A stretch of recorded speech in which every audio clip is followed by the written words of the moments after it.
अनुच्छेद 32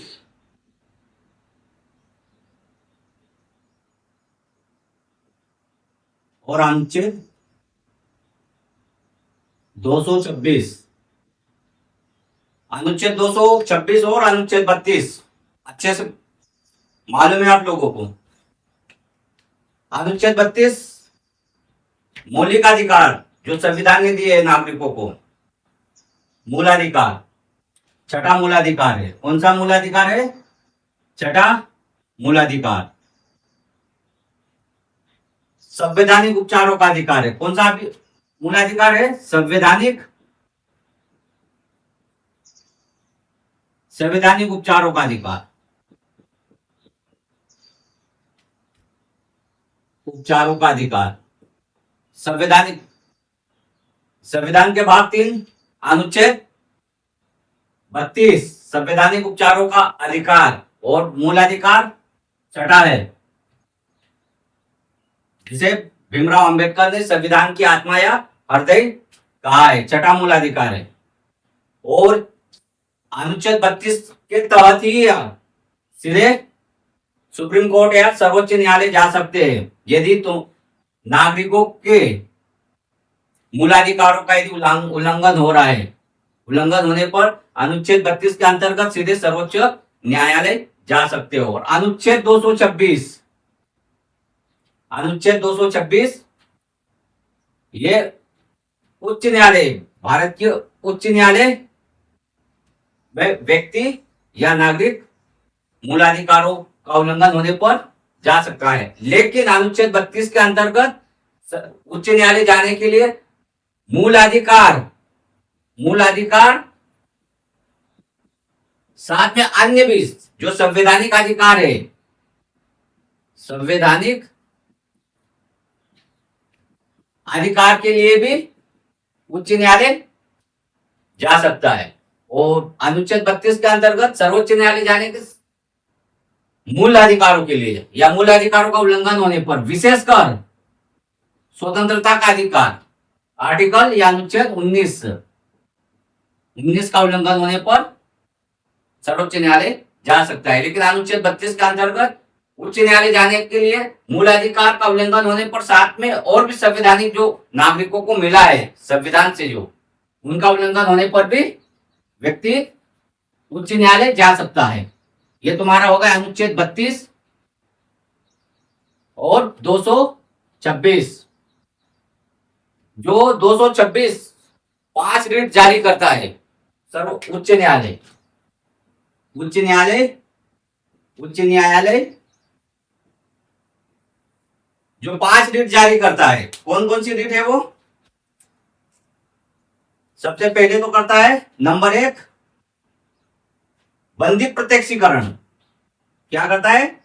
बंदी प्रत्यक्षीकरण।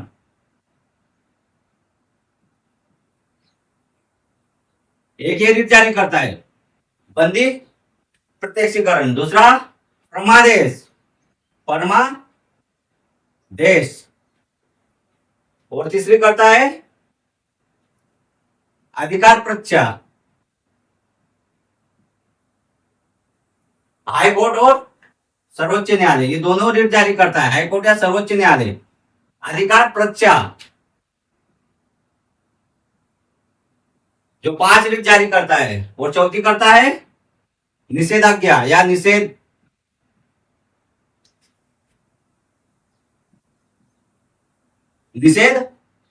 आज्ञा।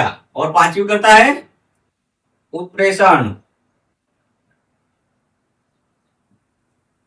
ये जो 5 रिट जारी करता है। बंदी प्रत्यक्षीकरण में अवैध हिरासत से मुक्ति से है। बंदी प्रत्यक्षीकरण क्या है? अवैध हिरासत से मुक्ति से है। या फिर इसको एक लाइन में कैसे लिखोगे? यदि प्रश्न आता है 1 या 2 लाइन में, 1 लाइनर। बंदी प्रत्यक्षीकरण, बंदी प्रत्यक्षीकरण का संबंध किससे है? बंदी प्रत्यक्षीकरण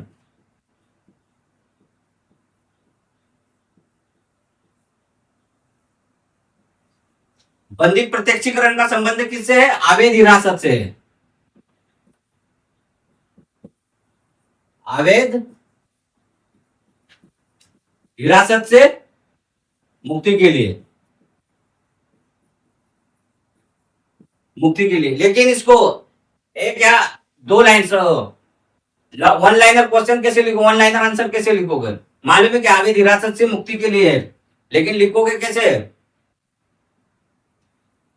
किसी व्यक्ति को अवैध रूप से हिरासत में रखने पर अदालत के सामने उसे प्रस्तुत करने का अधिकार है।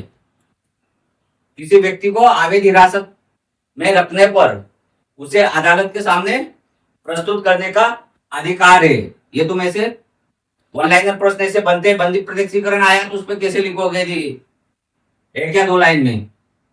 तो क्या लिखोगे? किसी व्यक्ति को अवैध रूप से हिरासत में रखने पर व्यक्ति को अदालत के सामने प्रस्तुत करने का अधिकार है, या बंदी को अदालत के सामने प्रस्तुत करने का अधिकार है। ये तुम्हारा फर्स्ट रीट हो गई तुम्हारी, बंदी प्रत्यक्षीकरण अवैध हिरासत से मुक्ति के लिए। अब जो तुम्हारा दूसरा आता है परमादेश, परमादेश नंबर 2।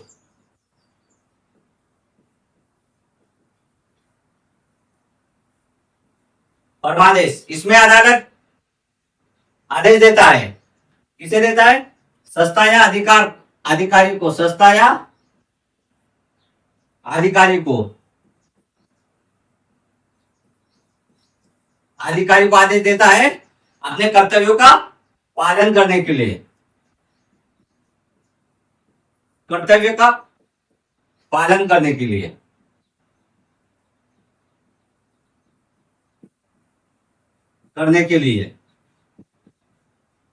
परमादेश, ये तुम्हारा नंबर 2। नंबर 3 क्या है? अधिकार प्रत्याह, अधिकार प्रत्याह।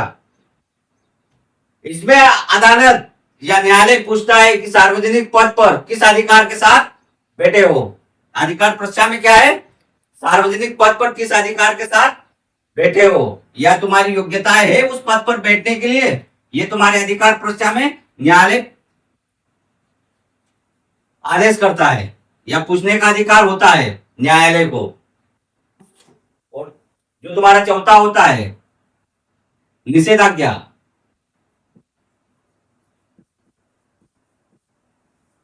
निषेधाज्ञा में निचली अदालत को अपने अधिकार क्षेत्र से बाहर जाने से रोकना। जो अधिकार उसके अंतर्गत आया है उसी के अंतर्गत कार्य करने के लिए उसे आदेशित करता है। मतलब बाहरी क्षेत्र, बाहर क्षेत्र में जाने से रोकना। बाहरी क्षेत्र जो अधिकार क्षेत्र में आ रहा है उसी के अंतर्गत अपना काम करना। अधिकार या संस्था को निचली अदालत को आदेशित करता है।